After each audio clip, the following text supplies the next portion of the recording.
Hey everyone, this is the Vanilla Investor bringing you simple finance at your fingertips. Just a few days back, I was talking with my friend who kept trying to convince me that renting is an absolute waste of money.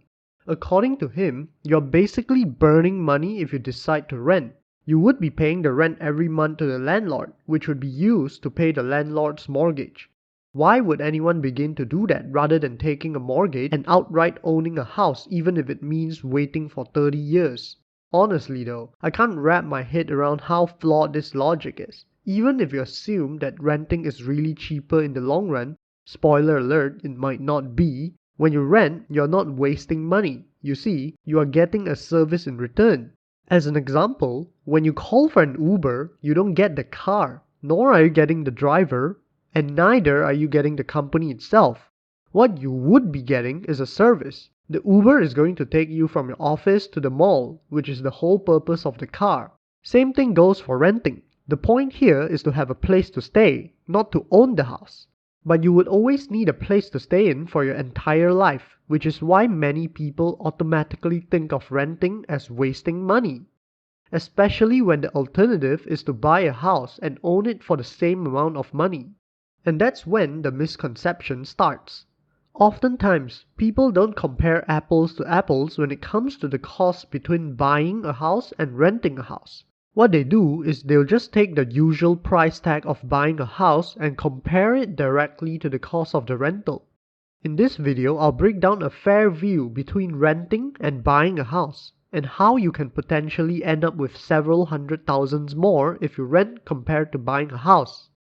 First things first, let me make it clear that whenever I talk about buying a house in this video, I'm not talking about buying a house to invest in as a real estate investor. What I'm referring to is buying a house as a primary residence or as a place to live in.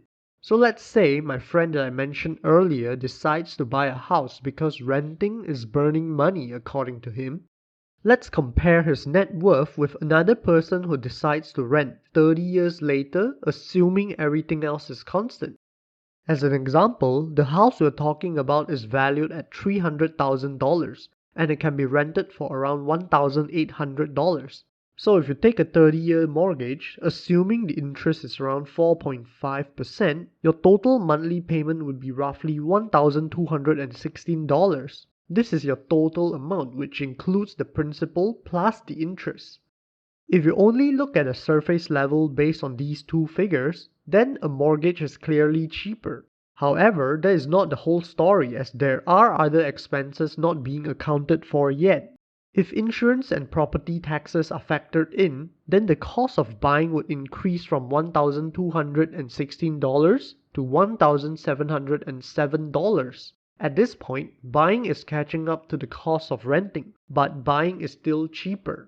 However, we are not quite done just yet. The other expenses to be included would be the cost of upkeep for a house. These costs would include the repairs and maintenance of the house, which would usually be taken care of by the landlord or the homeowner. Depending on the age of the property, the rule of thumb is to budget for 1% of the property's value each and every year to go towards repair and maintenance. Now obviously this depends on the location of the property, and it doesn't apply to high cost of living areas where most of the property's value is tied up in the land's value and not the home value itself. Regardless, maintaining a house can be extremely expensive, sometimes even more so when compared to the property's value. Since we're talking about a long time frame of 30 years, the land under your feet might appreciate, but everything else starts losing value.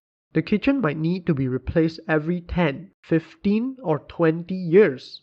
Every piece of furniture has an expiration date. The couch can't last 30 years. You gotta change the roof every 10 or 15 years.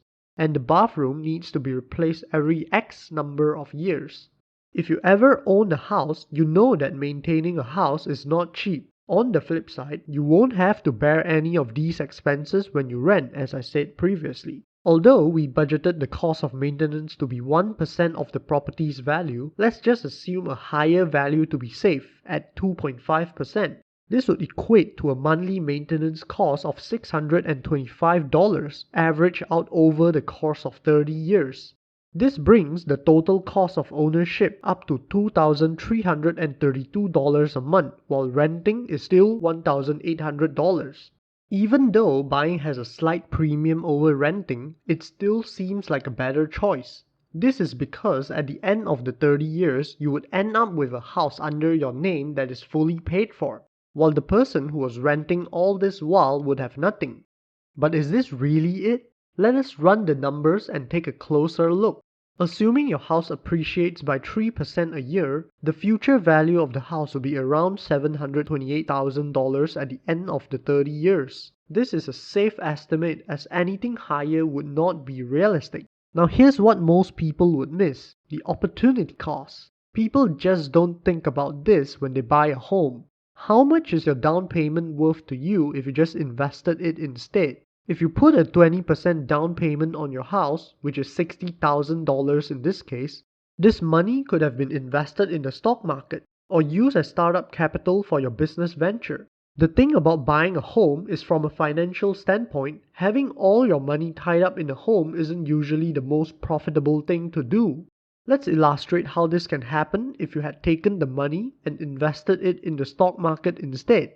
And since we are talking about a period of 30 years, it's fair to say that we can expect at least an 8% annual return, since the S&P 500 has returned 10% over the long run.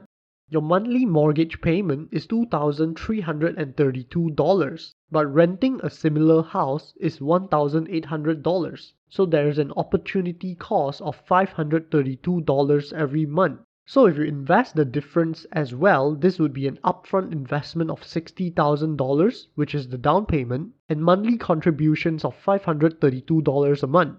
With the power of compound interest, this would grow to a value of $1.3 million, assuming the 8% annual return over 30 years.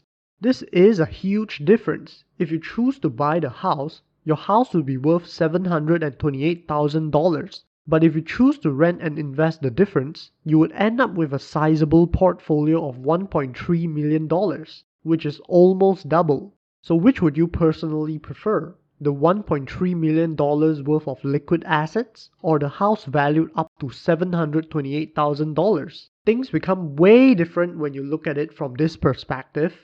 However, even this is still not the most accurate numbers you can get yet. Some things that we didn't look at is maybe a 3% rent increase annually. And the same applies to the cost of your repairs and maintenance, as inflation does its magic.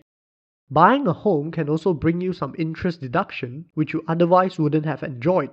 If we look at personal factors, one can be frugal with their house and spend less than 1% of the property's value on maintenance costs each year. Or let's say you have a renovation expense coming up, and you didn't have enough of a cash buffer to pay for it. So you put it on your credit card, for example, and pay a huge interest on top of the actual payment itself. There are so many moving parts, but the point is, buying a house isn't always the best investment, and renting isn't always a waste of money, because it gives you an opportunity to invest elsewhere. Especially if you're planning to live there for just a few years, since the cost of selling that property and getting a new one would easily make it even more expensive. Now, none of this video is meant to dissuade you from buying real estate, because long-term owning a home could end up making you a significant amount of money. Not to mention the psychological benefits and peace of mind that you get from having total control over where you live. But it is meant to get you thinking why you were buying in the first place, and to get you to think about running the numbers beforehand to make sure it's really the right choice for you. The idea that renting is just throwing your money away is complete nonsense, and depending on the situation and how long you plan to be there for, renting could just be the smart financial move to make. All of that really just comes down to determining the true cost of ownership for all the things you didn't think about, and then running the numbers to see which would be the best choice for you. Now, if you enjoyed this video, make sure to subscribe to the channel and check out this next video that I'm sure you will love.